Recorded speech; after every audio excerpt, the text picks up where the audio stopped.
Когда живешь на море, то можно каждый день любоваться восходом и закатом.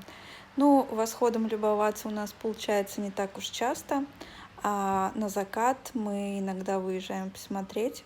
И знаете что, друзья, каждый закат, он уникален.